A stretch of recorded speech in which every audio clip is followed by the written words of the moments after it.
Ayan, good morning, good morning, good morning. Good evening po sa inyong lahat. Mega love shoutout sa buong team Kalingap. Kay Kuya Val, kay Kalingap Rob. Ayan, mega love shoutout po. So, eto na nga, dito na tayo agad-agad sa ating topic kung saan ay latest update dito nga po kay Kalingap Edu. Aba, ay ano na nga ba ang kanyang plano sa kanyang pag-aasawa? Ayan, wag nating palalampasin ang video ito, no? Tapusin nyo po. Ayan. So, bago tayo magpatuloy, sana'y nasa maganda kayong kalagayan, ayan, at taglay pa rin ng buhay at lakas. So, eto na ang good vibes na hatid sa atin, ni Kalingap Edu. Panoorin po natin ito. Ito bro, Kalingap Edu, saan ang pahinga mo? Napahinga ko sa bahay. Ha? Bahay? Lang sa bahay lang karaniwan talaga. Wala naman tayong inuwian. Tama. Pahinga ko sa mga tinutulungan ko din minsan.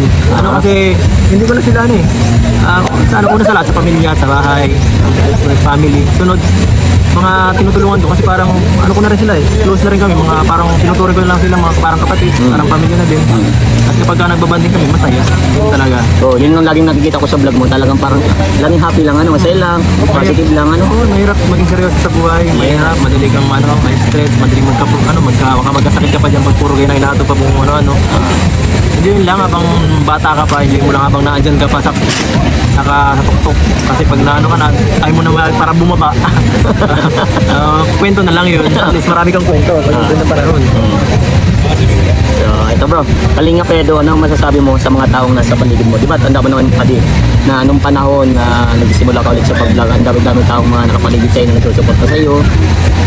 Kumbaga, alam mo naman yung sila din yung naging dahilan para mapush mo yung mga ganitong bagay na ngayon natatamasa mo.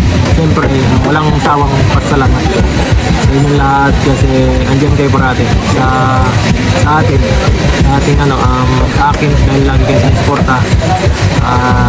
Kaya sabi ko, wala rin kayo sinusuporta. Sana ay mas matagal pa yung ating maging pagsasama. Bilang fans ko at siyempre bilang tumutulong din sa akin. Thank you po. Sa ngayon, ano ang pinaghahandaan mo, Kalingap Edu? Pinaghahandaan ko yung bahay lang siguro. Welcome po sa aking YouTube channel. Yung bahay lang siguro pinaghahandaan ko. Saka wala namang masyadong ganap sa buhay ko. Ako lang siguro. Pinakaano ko ngayon, pinaka-goal ways. Ito, ganito lang. Relax lang. Tahimik lang na buhay. Masaya lang, ma-maintain lang yung ganito. Okay na ako sa akin. Nakabilib nga ako sa'yo pa din na sa dami ng mga pinagdaanan mo, sa dami ng mga problema pinagdaanan mo, nananatili ka pa rin humble, talagang yung parang number one lang si Lord, at saka pamilya, yung mga tinutulungan na andyan lang pala. Hindi na natuloy mo lang yan bro ha. Kaya andyan din mga taong nakasuporta sa'yo bro. Huwag kang mababago bro. Ano ang mga bagay na hindi mo makakalimutan habang ikaw ay patungo sa tagumpay? Makakalimutan habang ikaw ay patungo sa tagumpay. Namit ano ba din? Ano hindi makakalimutan? Habang ikaw ay patungo sa tagumpay Mga taong tumulong sa akin. Sila Kalingap, kahit na. Sila sa pinaka talaga. Nasa likod ng mga successful na. Kasi kung wala yung sila siguro na maganda sa akin. Kahit na pumasok, kahit na si Kuya ba naman gumawa ng Kalingap, tapos si Kalingap Brad naman siya pinaka-promote sa akin. Wala ko dito. Tapos, siyempre yung mga fans din na nagpupush sa akin na mag-vlog, mga kaibigan din, mga kaibigan na patuloy na nagpupush sa atin, na tumutulungan tayo. Hindi dahil din sa kanila siguro. Wala ako dito. Iba yung Kalingap Edu version na makikita nyo. Kasi dating Edu, mahihayin, tahimik lang talaga. Grabe, dahil lang talaga sa Sa mabuhay yung ganito, salamat sa lahat ng tao na nakapaligid sa akin.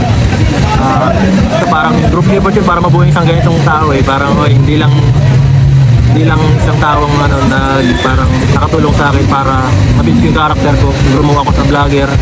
Yun. Talaga. Ito bro, ano ang masasabi mo sa mga sumusuporta sa iyo, Kalingap Edu? Walang sawang salamat. Dahil sa kanila ito, kung bakit nandito tayo sa harap nyo, na pinapanood nyo ako ngayon at nakikibalita.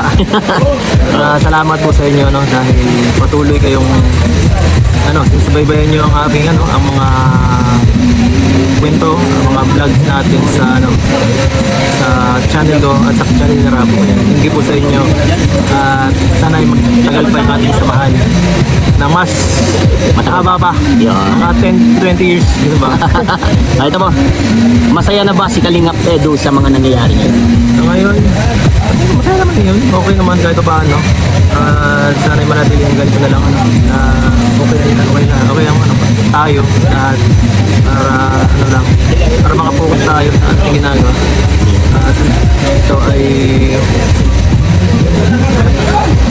masaya tayo ngayon. Walang problema naman eh. Hindi mo pagpara-problema ng problema. Kaya mo yung problema lang yan. Ito bro, pinaka-the best na tanong ito bro. Anong edad mo balak na asawa? Malay ko dyan. Hindi pinahanap eh. Aha. Dating na lang yun siguro sa